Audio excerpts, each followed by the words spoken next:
Suspense. Tonight brings you Christmas for Carole, a suspense play starring Mr. Dennis Day.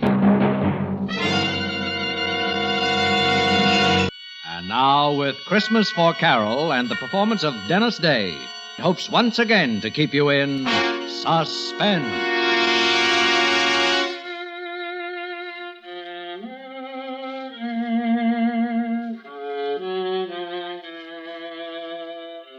It was dark and silent.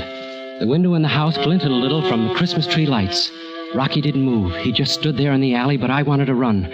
Fast, get away and put it behind me. Just a second. We got the money, Rocky. What are we hanging around for? Come on, let's get out of here. I said we wait for the old couple to get back. What for? Why take chances now? We got some money. How do we know it's all of it? Maybe they split it and put it in two places.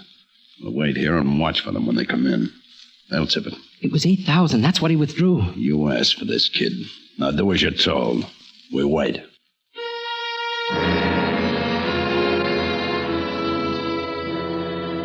I couldn't help being scared. This was my first job, my first and last. I just wanted that money. I wanted it fast and short, and I wanted to run away from it and forget it. A one shot. That's why I got hold of Rocky Perea. Lucky. I had to be lucky just this once. For Carole, not for me. It was for Carole. Nothing else I cared about, see? It didn't seem possible now that 3 days ago I hadn't known Rocky, hadn't needed him.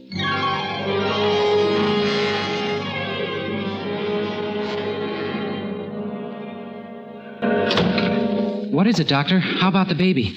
Your wife must remain in bed. Serious? No, not serious, but she's got to stay flat on her back. A nurse. You should have a nurse with her all the time. Oh, but it's 2 months away, Doctor. It's just a question of keeping her relaxed and quiet, not letting her do any work around the house, lift things, or even walk. Okay, Doctor. And she'll be all right? There's one other thing. She was quite worried when I told her about the nurse. I got the feeling she's, afraid to have the baby. Afraid? Not for herself. I can't put my finger on it, but it's having a detrimental effect on her condition, and I know what it is, Doctor. Money. Oh, I see. Well, it might not be easy finding a nurse. Only 4 days till Christmas. I'll get one, Doctor. Thanks. I'll call you this evening. Yeah. Thanks again, Doctor.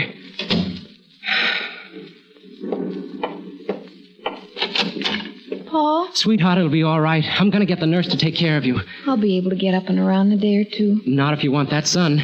The doc said everything will be all right if you take it easy, and you're going to take it easy. But a nurse... Look, I've got to get back to the bank. I'm only on my lunch hour, sweetheart. I'll make a few calls from there, and tonight we'll pick out the nurse. How much do they charge? What's the difference? How much, Paul? It's a lot of money, I know. 50, 60 a week. We'll make out all right now. There's nothing to worry about. Oh, Paul...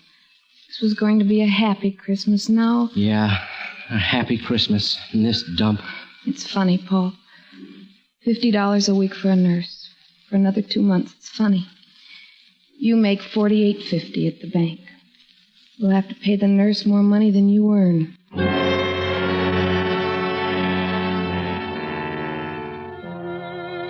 Yeah, more money than I earn. You know how it is being a bank teller?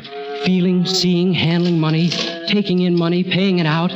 When I went back to work, I was seeing it for the first time with something more than a detached feeling. Thinking, I need this money, I need this money, I need this money. How I need this money. For Carole and the baby. It was almost 3 o'clock when Eddie the bookie came in.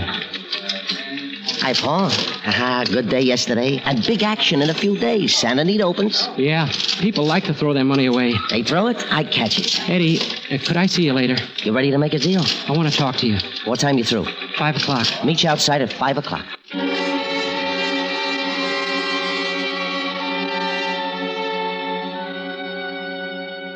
Eddie Garth, bookie. He quit school in the 7th grade. I held out and went through college. And all these years he's tried to get me to go in with him, to run his office, do the bookwork.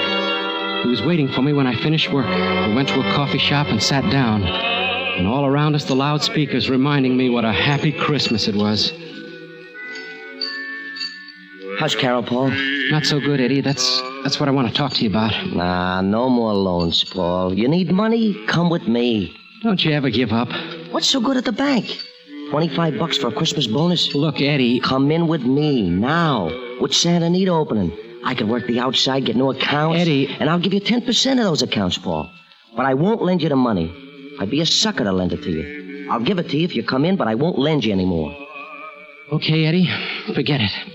I'll get it some other way.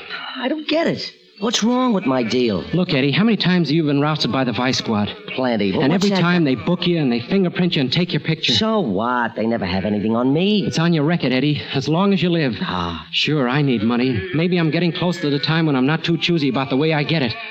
But it won't be your way.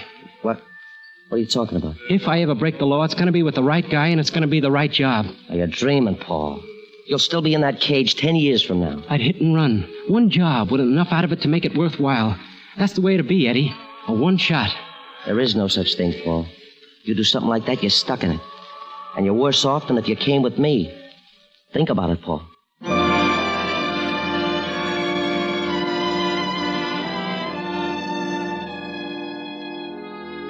Go home then and fix dinner for Carole, all the time thinking of the money and Carole and the baby and debts. The worry eating at me and thinking about what I'd said to Eddie. Then the next morning, old man Forbes made a withdrawal. The first he'd ever made. Hiya, son. What? Oh, hello, Mr. Forbes. I'm going to miss you, son. Seems like we're good friends after all these years. Miss me? Take a look at the slip. That's a lot of money. 12 years hard work. That's what that money means. But you're taking it all out? Yeah, and I quit my job today. Quit your job? Ada and me, we've been waiting a long time for this Christmas. We're moving out of the city. Oh? We've had our eye on a little farm. Now we can buy it. Even got the papers drawn up. Then you're leaving right away? About a week. But Ada don't know yet. I'm going to surprise her. Kind of a Christmas present. But it's not safe to keep so much cash on you, especially I if... got a perfect place to hide it, son. No one would think to look there. Besides, I figure I've worked too hard and too long to lose it now. Oh, no, son, it wouldn't happen. It wouldn't seem right somehow.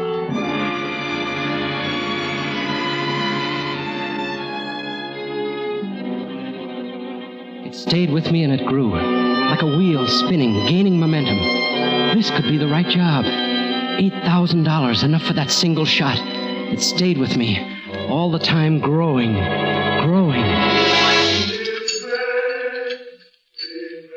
Yeah, lunch is on me, Paul. If you change your mind. No, I called you, Eddie, because I need your help. What kind of help? Well, you can arrange for me to talk to someone. Maybe. Who is it? Rocky Perea. Rocky Perea? Are you kidding? You picked yourself the right guy, all right. The cops don't even know what he looks like. They never mugged him or printed him. Yes, Eddie, that's right. You're crazy, I tell you. 1 million people want to talk to Rocky Perea, including the cops. No, Paul, I can't touch it. You can, Eddie, if you want it to bad enough. Please, Eddie. All right. I'll see what I can do. Maybe I do know someone. And, Eddie, it's got to be soon. You know you'll be taking a chance. It better be good. It is, Eddie. Good enough to take the chance for.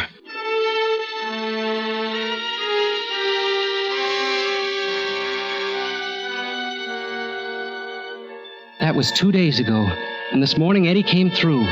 A certain friend, Rocky's only outside contact, told him to keep an eye on a house on Hoover Street. Eddie gave me all the dope, what Rocky looked like, how he'd act, what to expect. And early this evening, I told Carole I was going out for a while, that I'd borrow the money from Eddie, and we wouldn't have to worry about paying it back for a while. That's what I told her, but that wasn't the answer. The answer was at the house on Hoover with Rocky Perea.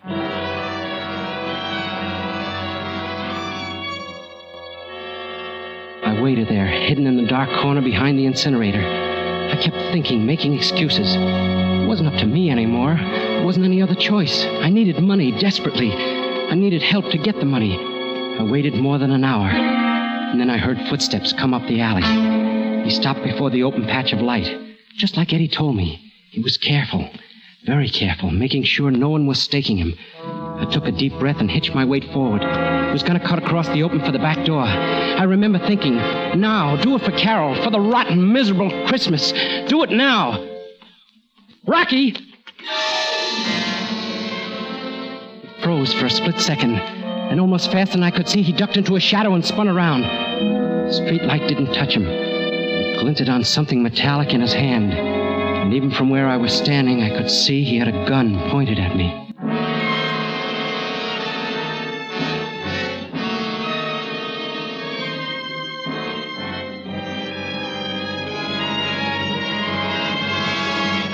bringing you Mr. Dennis Day in Christmas for Carole. Tonight's production in radio's outstanding theater of thrills, Suspense.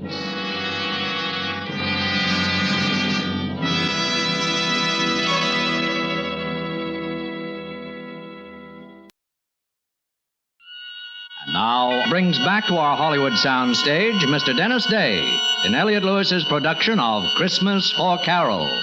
A tale well calculated to keep you in suspense.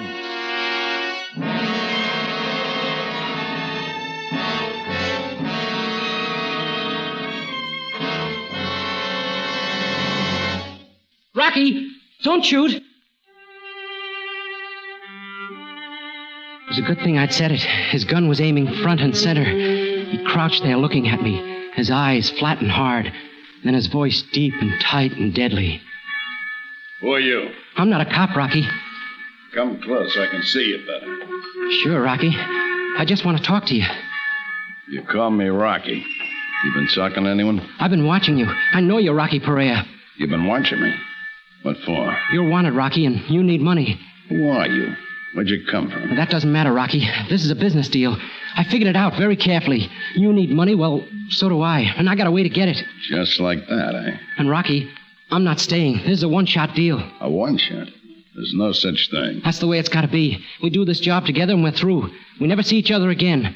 I sure ain't gonna go looking for you. But you won't quit. Not if it comes off easy. I'll quit, Rocky. What's in this for me? Half. $4,000. Huh. Well, kid, you ain't dumb by any means, staking me out like this. Almost smart enough to be a copper. You got guts, too.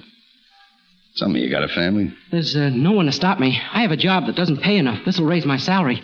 You want this one haul, and it's back to your job, eh? Yeah. Is it a deal? What's the job? I have a car. I'll tell you on the way. If you go for it, okay. If not, we forget the whole thing. Okay, kid. I'll listen to it. Let's go driving.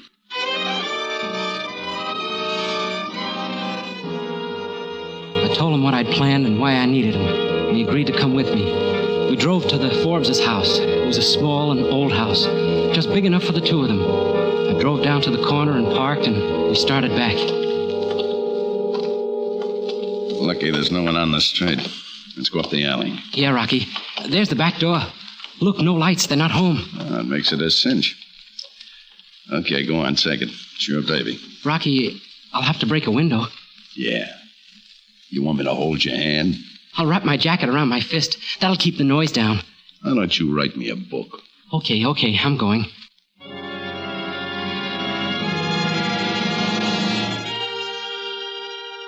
I was lucky. The side of the house was hidden from the street by a big tree. And there was light to see with from the Christmas tree in the living room. I wrapped the jacket around my knuckles, and with a short, sharp jab, broke through the window. It sounded like a cannon. The street being so quiet before, I was scared it would rouse the whole neighborhood. But like I said, I was lucky. I scrambled up the sill and dropped into the living room. I was pretty clumsy. I pulled out drawers, looked behind pictures, under cushions. I went in the kitchen and poked around the cabinets. I looked in the cookie jar, and I found a rolled-up wad of bills.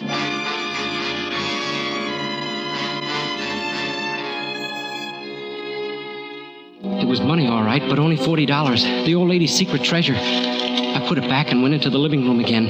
Looking around, nervous, I stumbled on the Christmas tree and knocked it over. And then I remembered what the old man had said. A Christmas present for his wife.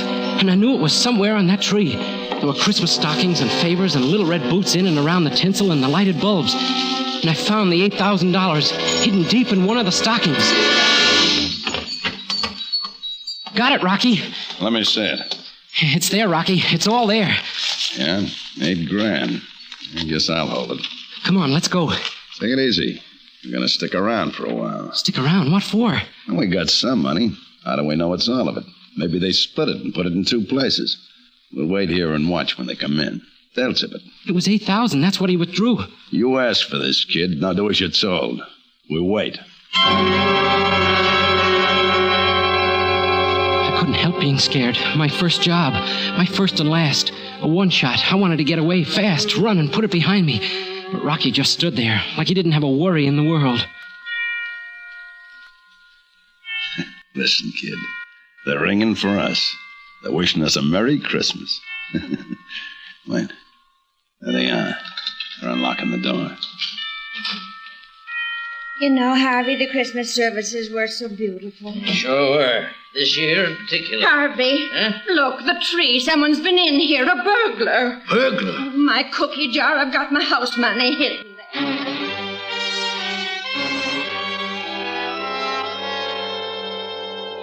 The old lady ran to the kitchen, but Forbes knew where to look, and he knew it was gone. Rocky was grinning, his face lit up like floodlights. Let's go, Rocky. We've seen enough. No, hold on a minute. It's all here, Harvey. I wonder what he was after. Ada, it's gone. All the money. All what money? $8,000. I took it all out of the bank. Ada, I quit my job. It was going to be a surprise. No. Every penny we had in the world. Oh, Harvey. All that money. No. It'll be all right, Ada. Oh, 12 years you worked so we could have something. Well, I can keep on working, Ada. I'll do it all over again. Oh, you can't work anymore. The doctor. Oh, what's a person to believe? You work so hard and we do without things for 12 long years. And for what? In 1 minute, some good-for-nothing hoodlum takes it all away from us.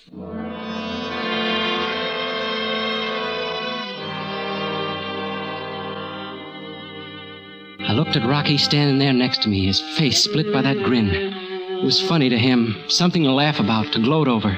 That's why he'd stayed. Suddenly I knew I couldn't go through with it. Me, the guy who needed the money so bad, the guy with the bright one-shot idea. Quite a show, eh, kid? Come on, let's go.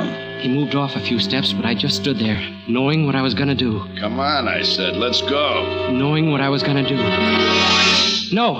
No, Rocky, we're not going. Huh? I said we're not going, and neither is the money. What's that? Don't, Rocky. I've got a gun, too.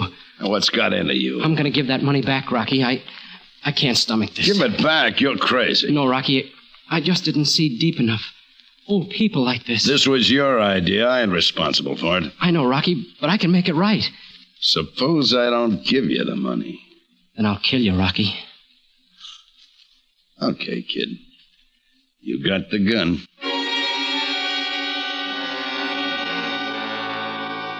He gave me the money, all the hate showing in his eyes. I turned, started for the house. I gave him my back for a target, but he didn't use it. I knocked on the door. Yes, who? Paul, from the bank. I just had a fight with a guy, Mr. Forbes. Saw him jump from your window. I chased after him. Our window? You saw him? Yes, ma'am. I was walking past. I kind of figured he'd just finished robbing you. Well, did you catch him? Well, I couldn't hold on to him. He broke away, but not before I got this. Why, Harvey, the money. Yes. Oh, Paul, bless you. Oh, forget it. I'm only sorry I couldn't hold him. You say you fought with this burglar? Yes, he broke away before... We want to thank you, Paul. Forget it. I'll be going now. Oh, wait, Paul, we want to give you a reward. Oh, no, I don't want a reward. I'll have to be going.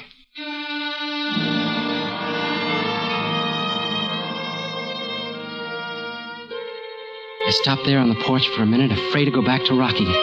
Suddenly terribly afraid of what he'd do to me. The old couple was still talking, loud, like old people do. Yes, Ada, it all happened so fast. I'll always wonder about that boy. What made him bring the money back? He's honest, Ada. I know him from the bank. Oh, fiddlesticks, Harvey. He didn't fight with anyone. What do you mean, Ada? Well, his clothes, by the whole story he told us. Your young friend took the money in the first place. Ada, I believe you're right. Of course I'm right. Now, what on earth made him change his mind like that? It's Christmas, Ada. Merry Christmas.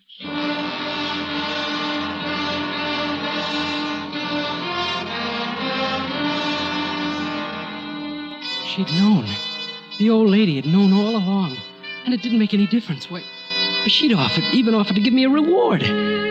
Suddenly I felt something strange, like being clean inside. Like being able to see something that wasn't there before. And the tightness, the fear eased a little.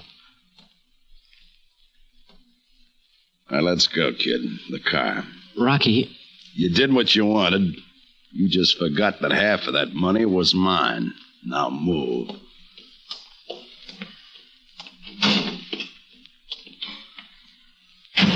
Get it moving.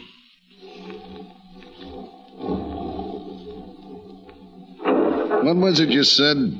You need me, Rocky. You're hot. Rocky, I made a mistake. I want to team up with you, Rocky. You need money. I got away. I was wrong. Maybe the next job you won't get soft in the head. There's not going to be a next one, Rocky. I'm through. Through? You think I spent Christmas Eve with you because I like you? I'm out $4,000. I'm kid. sorry, Rocky, but there's not going to be a next time. You think so, huh? Stop the car. All right. But I'll never see it different, Rocky. I found out tonight. If it's not these old people, then it's someone else taking it just as hard. You sure? You sure it's not Christmas doing this? I'm sure. It's not for me, Rocky. Huh. You know, I'm kind of glad it turned out this way. You what? Well, you're through, ain't you?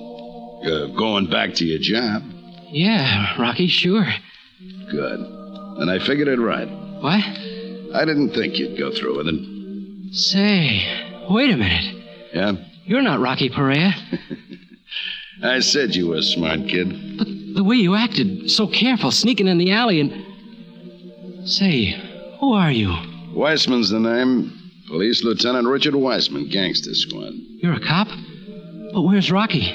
We picked him up this afternoon, kid. He had a couple of guys working with him, and I thought maybe you were one of them. Now I know different. A cop? I don't expect I'll run into you again, kid. So take care of yourself. And Merry Christmas.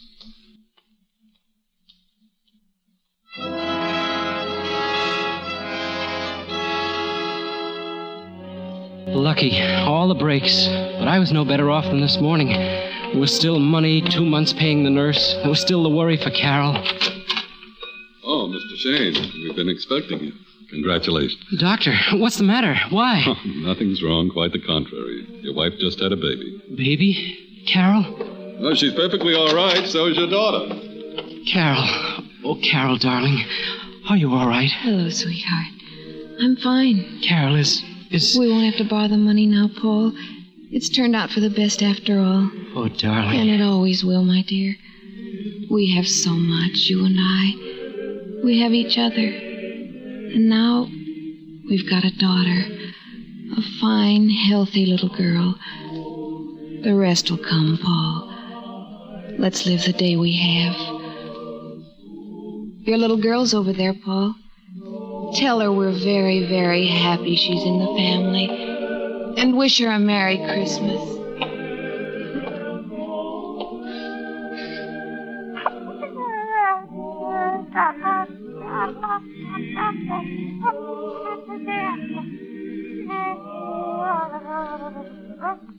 The first Noel, the angel did say, was to certain poor shepherds in fields as they lay, in fields where they lay keeping their sheep on a cold winter's night that was so deep. Noel. Look, Carole, look. She's smiling.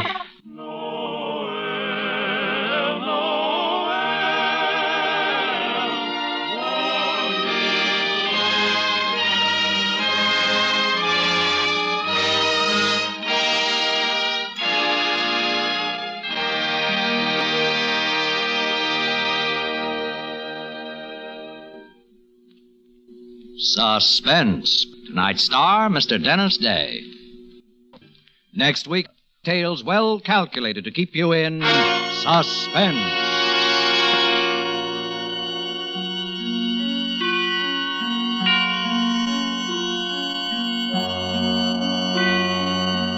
Suspense is produced and directed by Elliott Lewis, with music composed by Lucien Moraweck and conducted by Lud Bluskin. Christmas for Carole was written for Suspense by David Friedman.